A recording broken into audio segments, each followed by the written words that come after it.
जय हिंद दोस्तों। जैसे कि हम भारतीय राष्ट्रीय कांग्रेस कर रहे थे, तो आज हम करेंगे उसमें भाग 2। मैं आपसे पहले भी कह चुका हूँ कि मैं आपको दिल्ली पुलिस के लिए तैयारी करा रहा हूँ। 60 में से टारगेट रहेगा हमारा 45 प्लस। तो दोस्तों मेरा साथ दें और मैं आपको अंतिम दिन तक आपका साथ ऐसे ही देता रहूँगा जब तक आपका एग्ज़ाम नहीं हो जाता। मेरी ऑल बेस्ट विशेस आपके लिए हैं कि आप सभी अच्छा करें। मैं चाहता हूं कि आप सभी सक्सेस हों जो भी मेरे से जुड़े। ठीक है दोस्तों, तो हम शुरू करते हैं आज की क्लास। तो शुरू करते हैं। कांग्रेस के उदारवादी प्रमुख नेता। तो कांग्रेस के उदारवादी प्रमुख नेताओं में कौन कौन हो जाएंगे? दादा भाई नौरोजी, गोपाल कृष्ण गोखले, बदरुद्दीन तैयब जी, केटी तेलंग, फिरोज शाह मेहता, रास बिहारी घोष, महादेव गोविंद रनाड़े। दोबारा से रिपीट कर देता हूँ कौन कौन हो जाएंगे। दादा भाई नौरोजी, गोपाल कृष्ण गोखले, बदरुद्दीन तैयब जी, केटी तेलंग, फिरोज शाह मेहता, रास बिहारी घोष, महादेव गोविंद रनाड़े। अगली पंक्ति से करते हैं। उदारवादी कांग्रेस की भारत की समस्याओं के विषय में रणनीति थी। जो उदारवादी नेता थे उसमें भारत की समस्याओं के विषय में उनकी क्या रणनीति थी? उनकी रणनीति थी याचना प्रार्थना नीति, कि अंग्रेजों की याचना करे जाए और उनसे प्रार्थना करे जाए। अगली लाइन से, कांग्रेस के उदारवादी नेताओं में से त्रिमूर्ति के अंतर्गत शामिल थे। तो त्रिमूर्ति के अंतर्गत शामिल कौन कौन हो जाएगा? बदरुद्दीन तैयब जी, फिरोज शाह मेहता, केटी तेलंग। कौन कौन हो जाएगा? फिरोज शाह मेहता, केटी तेलंग। ठीक है दोस्तों, अगली लाइन से करते हैं। कांग्रेस द्वारा राष्ट्रीय गीत वंदे मातरम को पहली बार अपने किस अधिवेशन में गाया गया था? तो किस अधिवेशन में गाया गया था हमारा राष्ट्रीय गीत वंदे मातरम? ये गाया गया था सन 1896 ईस्वी के कोलकाता अधिवेशन में। कब? 1896 ईस्वी के कोलकाता अधिवेशन में। इस अधिवेशन की अध्यक्षता किसने की थी? तो इस अधिवेशन की अध्यक्षता की थी रहमतुल्लाह सियानी। रहमतुल्लाह सियानी, और इन्होंने ही इसे खुद गाया था। राष्ट्रीय गीत वंदे मातरम को रहमतुल्लाह सियानी ने ही गाया था 1896 में कोलकाता के अधिवेशन में। तो अब आगे की तरफ बढ़ते हैं। 1905 में बंगाल विभाजन के दौरान कांग्रेस का सम्मेलन कहाँ पर संपन्न हुआ था और इसके अध्यक्ष थे? तो 1905 में बंगाल विभाजन के दौरान कांग्रेस का सम्मेलन कहाँ पर हुआ था? तो कांग्रेस का सम्मेलन हुआ था बनारस में, और इसके जो अध्यक्ष थे वो हो जाएंगे गोपाल कृष्ण गोखले, जी के गोखले। अगली पंक्ति से करते हैं। कांग्रेस के मंच से स्वराज शब्द का प्रयोग। कांग्रेस के मंच से स्वराज शब्द का प्रयोग दादा भाई नौरोजी ने किस अधिवेशन में किया? तो किस अधिवेशन में किया था दादा भाई नौरोजी ने स्वराज शब्द का प्रयोग? तो उन्होंने किया था सन 1906 में, 1906 ईस्वी में कलकत्ता अधिवेशन में, और इसके अध्यक्ष नौरोजी खुद थे 1906 में। स्वराज का शब्द क्या हो जाता है? स्वराज हो जाता है कि देसी वस्तुओं का अपनाना और विदेशी वस्तुओं का बहिष्कार करना, इसे बोल देते हैं हम स्वराज। अगली पंक्ति से बढ़ते हैं।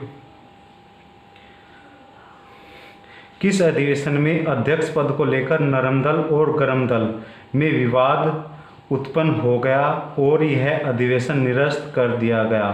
किस अधिवेशन में अध्यक्ष पद को लेकर नरम दल और गरम दल में विवाद उत्पन्न हो गया और यह अधिवेशन निरस्त हो गया? तो यह अधिवेशन था सन 1907 ईस्वी में सूरत अधिवेशन में।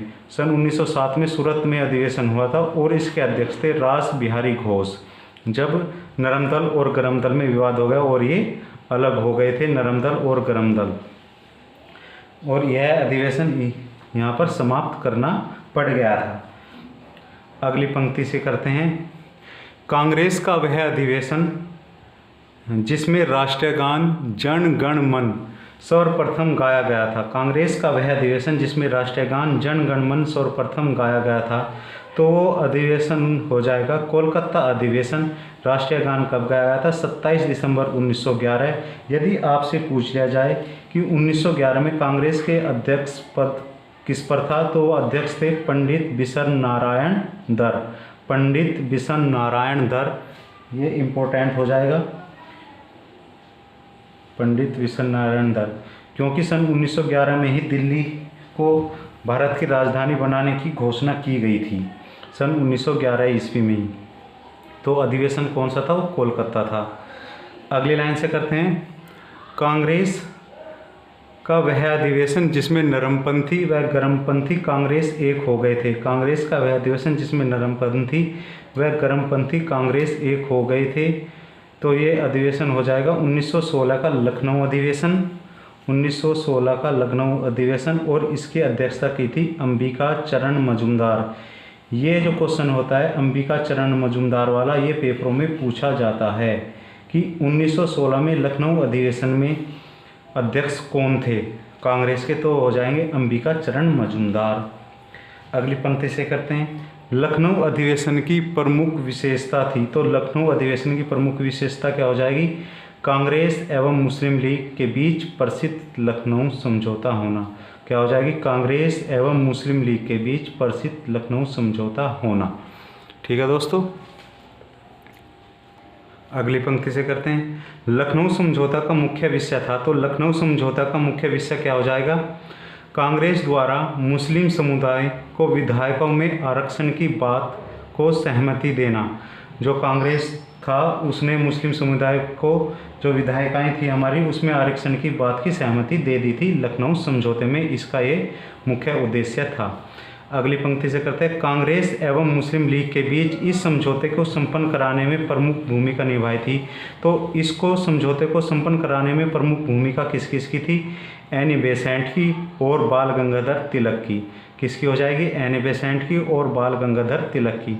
अगली पंक्ति से करते हैं, बाल गंगाधर के द्वारा प्रसिद्ध नारा, बाल गंगाधर के द्वारा प्रसिद्ध नारा स्वराज मेरा जन्मसिद्ध अधिकार है और मैं इसे लेकर रहूँगा दिया गया था। तो ये नारा इन्होंने सन 1916 ईस्वी में, सन 1916 ईस्वी में कब दिया था? लखनऊ अधिवेशन में, 1916 में दिया था लखनऊ अधिवेशन में।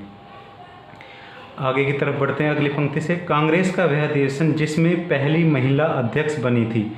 कांग्रेस का वह अधिवेशन जिसमें पहली महिला अध्यक्ष बनी थी, जो कि विदेशी थी, ना कि भारतीय। विदेशी थी, मैं दोबारा से रिपीट कर रहा हूँ, वो पहली विदेशी महिला थी, ना कि पहली भारतीय। तो वो अधिवेशन था 1917 का कलकत्ता अधिवेशन, और इसकी अध्यक्षता करी थी श्रीमती एनी बेसेंट ने। किसने की थी? श्रीमती एनी बेसेंट थी पहली महिला अध्यक्ष कांग्रेस की, और वह भी थी विदेशी। अगली पंक्ति से करते हैं, एनी बेसेंट का उपनाम था, क्या था? तो एनी बेसेंट का उपनाम हो जाएगा माता बसंत और भारत की बेटी। क्या हो जाएगा? माता बसंत और भारत की बेटी। अगली पंक्ति से करते हैं, ये मूलतः किस देश की थी? तो ये मूलतः हो जाएगी आयरलैंड की। आयरलैंड देश की थी एनी बेसेंट। आपसे यदि पूछ लिया जाए कि एनी बेसेंट भारत कब आई थी, तो एनी बेसेंट भारत सन 1893 ईस्वी में आई थी, 1893 ईस्वी में आई थी। जो थियोसॉफिकल सोसाइटी थी उसकी अध्यक्षता के रूप में ये भारत आई थी। अगली पंक्ति से करते हैं, एनी बेसेंट द्वारा शुरू किए गए समाचार पत्र। तो एनी बेसेंट द्वारा शुरू किए गए समाचार पत्र कौन से थे? Commonwealth new India, Commonwealth new India. कौन कौन से हो जाएंगे समाचार पत्र? Commonwealth new India. अगली पंक्ति से करते हैं, कांग्रेस का वह अधिवेशन जिसमें गांधी जी ने कहा था, कांग्रेस का वह अधिवेशन जिसमें गांधी जी ने कहा था कि यदि मेरी रणनीति के अनुसार कार्य किया जाए, कि मेरी रणनीति के अनुसार कार्य किया जाए तो वे भारत को अंग्रेजी दासता से 1 वर्ष के भीतर आज़ाद करा देंगे। तो ये अधिवेशन कब हुआ था? किस अधिवेशन में ये बात कही थी गांधी जी ने? तो ये था 1920 ईस्वी का नागपुर अधिवेशन। 1920 ईस्वी का नागपुर अधिवेशन में गांधी जी ने ये बात कही थी। अगली पंक्ति से करते हैं, नागपुर अधिवेशन 1920 के अध्यक्ष थे। तो नागपुर अधिवेशन 1920 के अध्यक्ष हो जाएंगे सी विजय राघवाचारी। कई पुस्तकों में मिलता है, चितरंजन दास भी मिलता है कई पुस्तकों में। तो आप ये ऑप्शन देकर ही इसको टिक करें, ऑप्शन में एक ही देगा, या सी विजय राघवाचारी या चितरंजन दास। ठीक है दोस्तों, अगली पंक्ति से करते हैं। कांग्रेस का वह अधिवेशन जिसमें गांधी जी अपने संपूर्ण जीवन काल में एक बार अध्यक्ष बने। तो कांग्रेस का कौन सा अधिवेशन हो जाएगा? वो हो जाएगा सन 1924 ईस्वी का बेलगांव अधिवेशन। कौन सा हो जाएगा? सन 1924 ईस्वी का बेलगांव अधिवेशन। और ये बेलगांव कहाँ पर पड़ता है? बेलगांव पड़ता है कर्नाटक में। बेलगांव अधिवेशन में गांधी जी एक बार ही अपने संपूर्ण जीवन काल में कांग्रेस के अध्यक्ष बने थे। अगली लाइन से करते हैं। भारत की स्वतंत्रता के बाद कांग्रेस के विषय में यह किसने कहा था? भारत की स्वतंत्रता के बाद कांग्रेस के विषय में यह किसने कहा था कि कांग्रेस सड़ गई है, इसमें बदबू आ रही है, इसके लोग पदों के भूखे हैं और इसे अब समाप्त कर देना चाहिए। दोबारा रिपीट कर देता हूँ। भारत की स्वतंत्रता के बाद कांग्रेस के विषय में यह किसने कहा था कि कांग्रेस सड़ गई है, इसमें बदबू आ रही है, इसके लोग पदों के भूखे हैं और अब इसे समाप्त कर देना चाहिए। तो ये कथन था महात्मा गांधी जी का। किसका हो जाएगा? महात्मा गांधी जी का। अगली पंक्ति से करते हैं। यदि वर्ष में एक बार मेंढक की तरह टर्राएंगे तो कुछ नहीं मिलेगा, कथन संबंधित है। दोबारा रिपीट कर देता हूँ। यदि वर्ष में एक बार मेंढक की तरह टर्राएंगे तो कुछ नहीं मिलेगा, कथन संबंधित है। तो ये कथन किससे संबंधित हो जाएगा? ये कथन संबंधित हो जाएगा बाल गंगाधर तिलक से। बाल गंगाधर तिलक से। आज की अंतिम लाइन की तरफ बढ़ते हैं। कांग्रेस लड़खड़ाकर गिर रही है। कांग्रेस लड़खड़ाकर गिर रही है। गिर रही है। भारत में रहते हुए मेरी इच्छा है कि मैं इसके शांतिपूर्ण अवसान में अपना सहयोग दे सकूं। दोबारा रिपीट कर देता हूं। कांग्रेस लड़खड़ाकर गिर रही है। भारत में रहते हुए मेरी इच्छा है कि मैं इसके शांतिपूर्ण अवसान में अपना सहयोग दे सकूं। तो ये कथन किससे संबंधित हो जाएगा? ये कथन था वायसराय करजन का। वायसराय करजन का। इनका कार्यकाल क्या हो जाएगा? 1899 से 1905। 1899 से 1905। तो दोस्तों ये थी आज की हमारी क्लास। आपको कैसी लगी? वीडियो को कमेंट में बताएं, वीडियो को लाइक करें, वीडियो को शेयर करें और सब्सक्राइब करें। अगर दोस्तों आपको इसकी PDF चाहिए तो आप मुझे निसंकोच मेरे व्हाट्सएप नंबर पर मैसेज कर सकते हैं। व्हाट्सएप नंबर है 9756673054। यदि आपकी कोई प्रॉब्लम भी हो तो आप मुझे निसंकोच मैसेज कर सकते हैं, मैं उसका हल करने की कोशिश करूँगा। ठीक है दोस्तों, जय हिंद, जय भारत।